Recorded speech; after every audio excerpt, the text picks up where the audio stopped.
नमस्कार आप सभी को। तो आज की कक्षा में कक्षा 8 का संस्कृत पुस्तक दीपकम का 9वां पाठ है कोरुख कोरुख कोरुख। इसको ये जो एस का आकार का जो है ऐसा ये अवग्रह होता है, आकार अर्थ निकालता है। तो को अरुख भी पढ़ सकते हैं और कोरुख कोरुख कोरुख भी पढ़ सकते हैं। यानी कि कौन निरोग कौन निरोग कौन निरोग। तो इसमें पुत्री है जो कि अपनी माता से पूछती है, कहती है अम्ब माता महती बुभुक्षा बाधते शीघ्रम भोजनम परिवेश्यत। महती यानी कि अत्यधिक, बुभुक्षा यानी कि भूख, बाधते मीन्स बाधा कर रही है यानी कि परेशान कर रही है माता। भूख अत्यधिक परेशान करती है। शीघ्रम भोजनम परिवेश्यतु, शीघ्र ही भोजन परोस दीजिए। तो माता कहती है वत्से पुत्री भोजनम अत्युष्णम अस्ति किंचित प्रतीक्षस्व। पुत्री भोजनम अत्युष्णम, भोजन अत्यधिक गर्म, अस्ति मीन्स है, भोजन अत्यधिक गर्म है, किंचित प्रतीक्षस्व कुछ प्रतीक्षा करो। तो पुत्री कहती है उष्णम भोजनम किमर्थम ना ददाति, गर्म भोजन किमर्थम क्यों ना ददाति नहीं देती हो, गर्म भोजन क्यों नहीं देती हो। तब पिताजी कहते हैं वत्से पुत्री मुखे दाहा भवेत, मुखे मुख में दाहा मिस गरम भवेत होगा, मुख में गरम होगा। अपिचा और भी अत्युष्णम भोजनम हितकरम न भवति, अत्यधिक गर्म भोजन हितकर नहीं होता। इति आयुर्वेदस्य उपदेश, ऐसा आयुर्वेद का उपदेश है। तो बेटा कहता है अम्ब माता आयुर्वेदे बहिवा आहार नियम सन्ति, आयुर्वेद में बहुत से आहार के नियम हैं। इति अस्माकं शिक्षका अपि बोधयति, ऐसा हमारे शिक्षक भी सब बताते हैं। तब फिर माता कहती है सत्यम उक्तम वत्स, सत्य कहते हो पुत्र। आहार विषय एक रोचक प्रसंग अस्ति, आहार के विषय में एक रोचक प्रसंग है। युवाम इच्छत, तुम दोनों की इच्छा हो, चेत श्राव्यामि तो सुनाती हूँ। तो पुत्री कहती है अस्तु माता, हाँ अस्तु अम्ब, हाँ माता, यावत जब तक भोजनम भोक्तुम योग्यम भवति तावत तम श्राव्यतु, जब तक भोजन भोग तुम यानी कि करने योग्य होता है तावत तब तक तम श्राव्यतु, उसको सुनाती हूँ। अस्तु श्रूयताम, हाँ अच्छा सुनो। तो क्या कहती हैं कि भारतवर्षे वैद्या विभिन्नानां व्याधीनां शमनं कथम कुर्वन्ति, भारतवर्ष में वैद्य विभिन्नानां विभिन्न व्याधीनां व्याधियों का यानी रोगों की शमनम में शांति के लिए कथम मिस कैसे कुर्वन्ति मिस करते हैं। तो भारतवर्ष में वैद्य विभिन्न प्रकार के रोगों की शांति कैसे करते हैं। इति ऐसा ज्ञातम जानने के लिए पुरा भगवान, पहले के समय में भगवान धन्वंतरी ने मनोहरम शुक्रूपम धत्वा पितिग्रामम अभ्रमत, मनोहरम सुंदर शुक्रूपम तोते के रूप को धत्वा मिस धारण करके पितिग्रामम इस ग्राम की ओर अभ्रमत मिस घूमे। भारतवर्ष में वैद्य विभिन्न रोगों की शांति कैसे करते हैं, ऐसा जानने के लिए पहले समय में भगवान धन्वंतरी ने सुंदर तोते के रूप को धारण करके गांव की ओर घूमे या आए। भ्रमण काले सा बहुनाम प्रख्यात वैद्यानां भवन पार्श्वस्थे बच्चे उपविश्य, भ्रमण काले भ्रमण के समय में सा बहुनाम, उन्होंने बहुत से प्रख्यात वैद्यानाम प्रसिद्ध वैद्यों के भवन, घर के पास स्थित, घर के समीप स्थित वृक्षपा उपविष्ट बैठकर कोरुख कोरुख कोरुख, कौन निरोग कौन निरोग कौन निरोग इति ध्वनिम अकरोत्, ऐसी ध्वनि की। किंतु खगस कौरुक इति शब्दम प्रति कस्यापि अवधानम नासीत, किंतु खगस पक्षी की कौन निरोग ऐसे शब्द की प्रति कस्यापि किसी का भी अवधानम ध्यान नहीं था। एक बार फिर से भारतवर्ष में वैद्य विभिन्न प्रकार के रोगों की शांति कैसे करते हैं, ऐसा जानने के लिए पहले के समय में भगवान धन्वंतरी ने सुंदर तोते के रूप को धारण करके गांव की ओर घूमे। भ्रमण काले यानी कि घूमने के समय में उन्होंने बहुत से प्रसिद्ध वैद्यों के घर के समीप में स्थित वृक्ष पर बैठकर कौन निरोग, कौन निरोग, कौन निरोग ऐसी ध्वनि की, किंतु पक्षी कौन निरोग इस शब्द के प्रति किसी का भी ध्यान नहीं था। अंत में सा वैद्य से बाघभट्ट से कुटी समीपम गतवान। वह वैद्य बाघभट्ट के कुटी के समीप गए। तत्र विशाल प्रांगणे स्थितम पुष्पतरुम आरूढ़ मधुरया गिरा कोरुक कोरुक कोरुक इति शब्दम अकरोत्। वहां विशाल आंगन में स्थित वृक्ष के पुष्प के वृक्ष पर चढ़कर मधुर वाणी में कौन निरोग, कौन निरोग, कौन निरोग इस प्रकार से शब्द किया। तो अंत में वैद्य बाघभट्ट के कुटी के समीप गए। वहां विशाल आंगन में स्थित वृक्ष फूलों के वृक्ष पर चढ़कर मधुर वाणी में कौन निरोग, कौन निरोग, कौन निरोग ऐसा शब्द किया।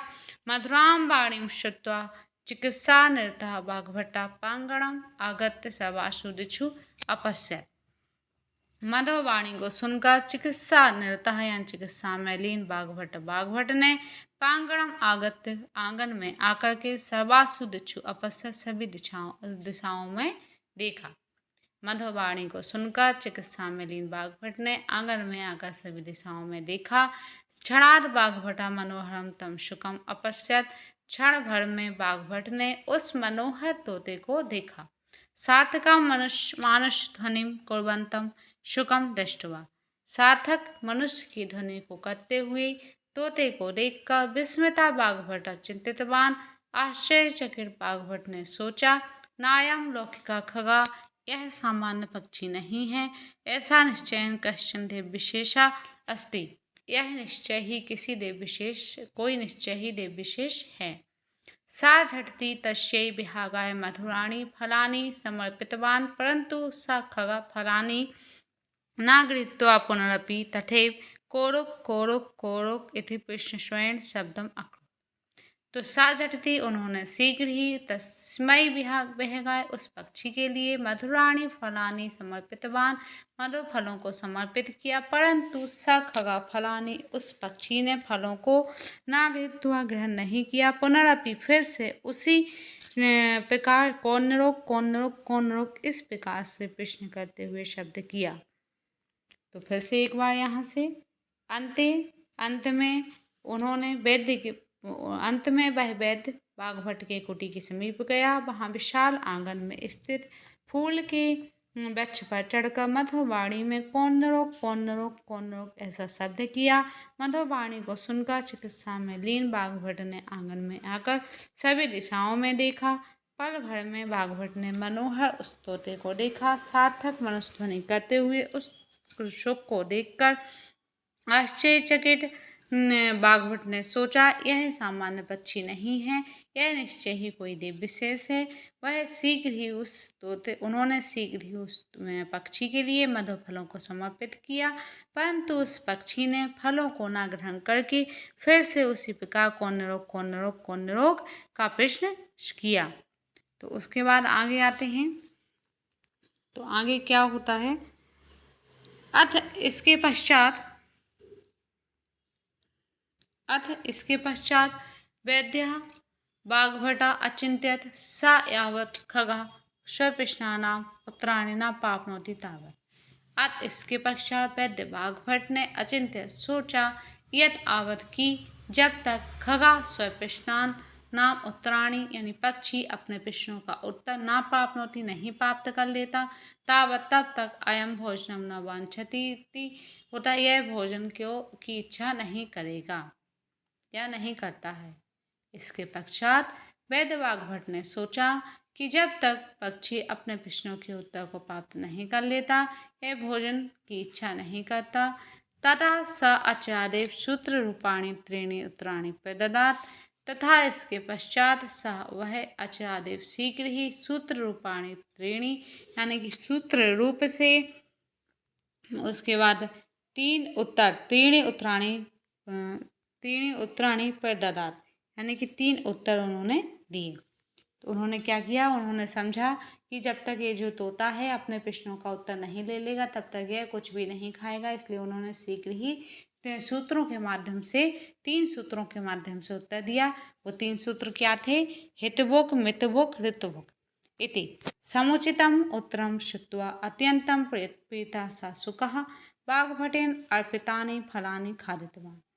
हितभोग यानी कि उचित खाना चाहिए, मितभोग यानी कि संयमित खाना चाहिए, ऋतुभोग यानी कि ऋतु के अनुसार खाना चाहिए। ऐसा समुचित उत्तरम श्रुत्वा अत्यंतम प्रीता स शुकः वाग्भटेन अर्पितानि फलानि खादितवान्। समुचित उत्तर सुन करके अत्यंत प्रसन्न उस शुक ने यानी कि तोते ने बाघभट के द्वारा अर्पित फलों को खा लिया। तथा शुक रूपा धन्वंतरी बाघभटम उक्तवान। तब शुक के रूप में धन्वंतरी ने बाघभट को कहा, वत्स पुत्र अहम धन्वंतरी अस्मि, मैं धन्वंतरी हूँ।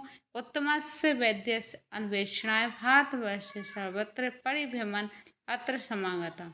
उत्तम वैद्य की खोज के लिए भारतवर्ष में सर्वत्र सब जगह के परिभ्रमण घूमता हुआ अत्र समागता यहाँ आया हूँ।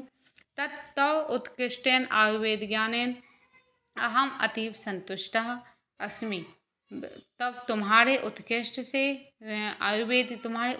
आयुर्वेद के ज्ञान से मैं अत्यधिक प्रसन्न हूँ। तुम अवश्य में आयुर्वेद अष्टांग विचार सारभूतम तंत्र विचय, तुम अवश्य ही आयुर्वेद के 8 विचार सारभूत तंत्र की रचना करो। एतद उक्त्वा स अंतर्हिता, यह कहकर वह अंतर ध्यान हो गए यानी कि लोप हो गए। तो क्या कहते हैं, एतत् सर्वं दूरात् पश्यता विस्मिता शिष्या आचार्य बाघभट्ट समीपम आगत अपृच्छन्। होता यह सब दूर से ही देखते हुए विस्मित यानी आश्चर्यचकित शिष्यों ने आचार्य बाघभट्ट के समीप आकर पूछा, गुरुवर शुक कोरुक कोरुक कोरुक, यानी कि तोता ने कौन निरोग इति उक्तवान। तस्य को अर्थ है, ऐसा कहा, उसका क्या अर्थ है? अपिचा भवान, और आपने भी किम उत्तरम दत्तवान, क्या उत्तर दिया? तथा बाघभट्टा छात्राणाम जिज्ञासाम, तब बाघभट्ट ने छात्रों की जिज्ञासा को उपशमयन यानी कि जिज्ञासा की शांति के लिए कथयति कहा।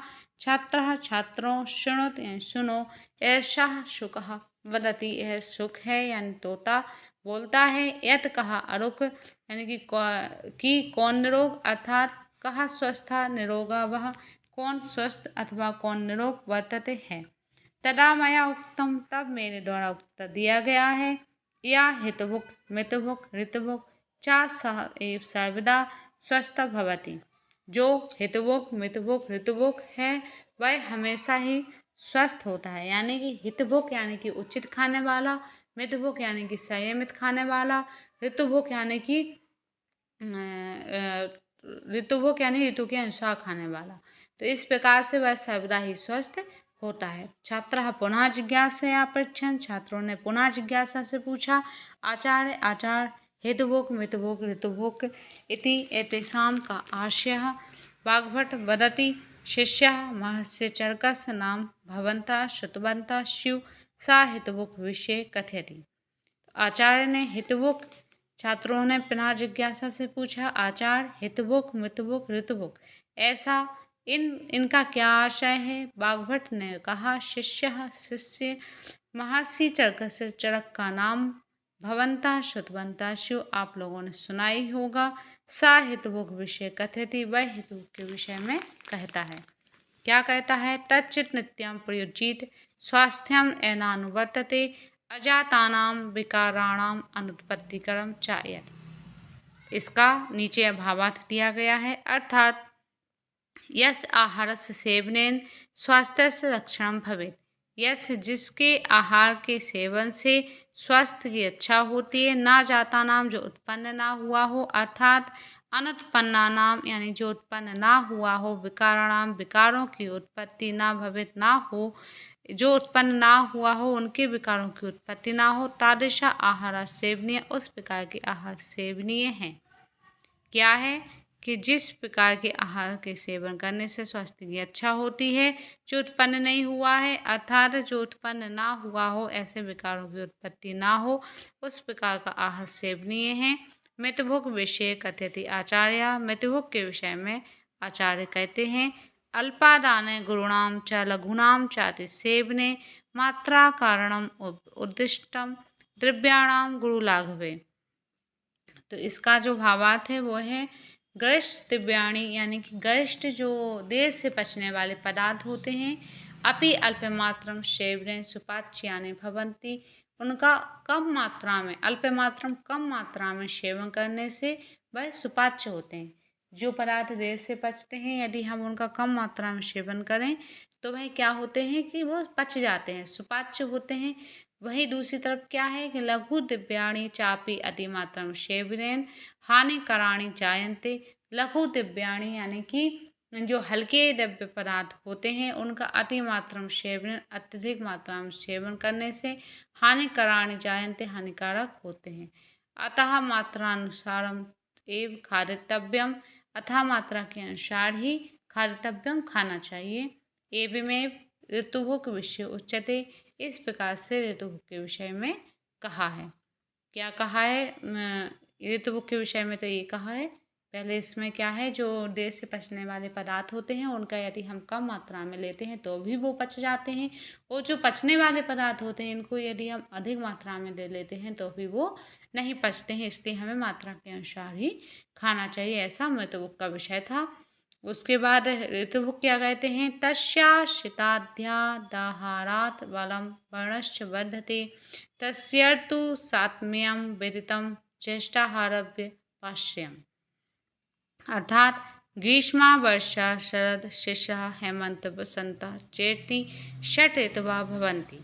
ग्रीष्म वर्षा शरद शिशिर हेमंत वसंत, इस प्रकार से 6 ऋतुएं होती हैं। यह पुरुषा ऋतूनाम अनुकूलम स्वास्थ्यप्रदम आहार सेवनम जानाति तदनुसारम आचरणं च करोति तस्य जनस्य अतिष्ठितम आश्रितम, अर्थात भुक्तम पीतम च सर्वम अपि बलवर्धकम पर्णकांतिजनकम सुखवर्धकम आयुर्वर्धकंच भवति। अर्थात ग्रीष्म वर्षा शरद शिशिर हेमंत वसंत, ये 6 ऋतुएं होती हैं। जो पुरुष इन ऋतुओं के अनुकूल स्वास्थ्य प्रदान, स्वास्थ्यप्रद, जो पुरुष ऋतुओं के अनुसार स्वास्थ्य को प्रदान करने वाला आहार का सेवन जानता है, तदनुसार आचरण और उनके अनुसार आचरण करता है, करोति तस्य जनस्य अतिशय आश्रितम होता है उन लोगों का, आश्रितम अर्थात खाया और पिया, सर्वम अपि बलवर्धकम, सब प्रकार से बलवर्धक, बल को बढ़ाने वाला, वर्णकांति जनकम यानी कि शोभा को देने वाला, सुखवर्धकम यानी कि सुख को बढ़ाने वाला, आयुर्वर्धकंच और आयु को बढ़ाने वाला होता है। यानी कि वो कह रहे हैं कि जो भी ऋतु के अनुसार खाता है और उनके अनुसार आचरण करना जानता है, उनको क्या होता है, और जो भी वो खाते पीते हैं उनको वो बल को बढ़ाने वाला होता है, शोभा को बढ़ाने वाला होता है, सुख को बढ़ाने वाला होता है और आयुवर्धक होता है। अतः ऋतु अनुसारम भोक्तव्यम इति, अतः ऋतु के अनुसार भोजन करना चाहिए। नियमित रूपेण समयानुसारम सात्विकम भोजनम अवश्यम इति ऋतुभुक पदेन ज्ञायते, नियमित रूप से समय के अनुसार सात्विक भोजन अवश्य करना चाहिए, ऐसा ऋतुभुक के पद से ज्ञात होता है। उसके बाद आता है, एतत् सर्वं श्रुत्वा कथन कश्चन छात्रः वाग्भटम् अपृच्छत्। यह सब सुनकर किसी छात्र ने वाग्भट से पूछा, आचार्य हितभुक आदि विषय वयं तु ज्ञातवन्तः। आचार्य हितभुक आदि के विषय में हम सभी को ज्ञातवन्तः, जानना चाहिए, किंतु किम सा सुखः संतुष्ट अभवत्, हम सभी जान गए किंतु क्या तोता संतुष्ट हुआ। यह सब सुनकर किसी छात्र ने वाग्भट से पूछा, आचार्य हितभुक आदि के विषय में हम सभी तो जान गए किंतु क्या तोता संतुष्ट हुआ। तदा वाग्भट सुखस्य रहस्यम, तब वाग्भट ने सुख के रहस्य को उक्तवान कहा, प्रिय शिष्य, प्रिय शिष्यों, अयम विहगा न सामान्य विहगा, यह पक्षी सामान्य पक्षी नहीं है, अपितु आयुर्वेदस्य पूज्य, अपितु आयुर्वेद के पूज्य। देवा भगवान धन्वंतरी ही स्वयं सुख रूपेण अत्र आगच्छत, स्वयं ही सुख के रूप में यहाँ आए थे। अस्माकं कृते संक्षेपेण स्वास्थ्य रक्षाय सूत्र रूपेण संदेशं च प्रदत्तवान्, भवन्तः अपि शृण्वन्तु स्मरन्तु च। अस्माकं कृते हमारे लिए संक्षेप में स्वास्थ्य रक्षाणाय यानी कि स्वास्थ्य की अच्छा के लिए सूत्र रूपेण संदेशम चा और सूत्र रूप में संदेश प्रदान किया। भवन्तः अपि शृण्वन्तु स्मरन्तु च, आप सभी सुनो और स्मरण करो। तो वो क्या कह रहे हैं कि जब छात्रों ने पूछा कि हम सब ने तो हित बुक आदि के विषय में जान लिया, परंतु क्या तोता संतुष्ट हुआ? तो उन्होंने कहा कि वह सामान्य तोता नहीं था, वह एक भगवान धन्वंतरी ही जो स्वयं सुख के रूप में आए थे, वो हम लोगों को संक्षेप में स्वास्थ्य की अच्छा के लिए सूत्र रूप में संदेश उन्होंने दिया। तो एक सूत्र उन्होंने बताया है, वो सूत्र क्या था? व्यायामः प्रातः उत्थाय नित्यं दंत विशोधनम स्वच्छ जलेन सुस्नानम बुभुक्षायाञ्च भोजनम। व्यायामः प्रातः उत्थाय यानी कि प्रातः सुबह उठ कर के व्यायाम करना चाहिए। नित्यम दंत विशोधनम, नित्य ही दंतों को यानी कि दांतों को साफ करना चाहिए। स्वच्छ जलेन सुस्नाना, स्वच्छ जल से हमें स्नान करना चाहिए। बुभुक्षा यानी कि भूख लगने पर भोजनम यानी कि भोजन करना चाहिए। उसके बाद अस्माकं ऋषयः नित्यं प्रार्थनाम अपि कुर्वन्ति वयम अपि स्मरामः। हम सभी को ऋषियों ने नित्य ही प्रार्थना करते थे, वो हम सभी को बताया है। क्या प्रार्थना है? सर्वे भवन्तु सुखिनः, सर्वे सन्तु निरामयाः, सर्वे भद्राणि पश्यन्तु, मा कश्चित् दुःखम भाग भवेत्। सर्वे भवन्तु सुखिनः यानी सभी सुखी हो, सर्वे सन्तु निरामयाः सभी निरोगी हो, सर्वे भद्राणि पश्यन्तु सभी का कल्याण हो, माँ कश्चित कोई भी ना देखे दुख को, कोई भी किसी भी प्रकार के दुख को ना देखे। तो ये था आपका कक्षा 8 का NCERT संस्कृत पुस्तक दीपकम का 9वां पाठा कौरुक कौरुक कौरुक। इसका हिंदी अनुवाद आशा करती हूँ आप सभी को समझ में आया होगा। वीडियो अच्छी लगे तो लाइक करें, शेयर करें और सब्सक्राइब करें। Thank you.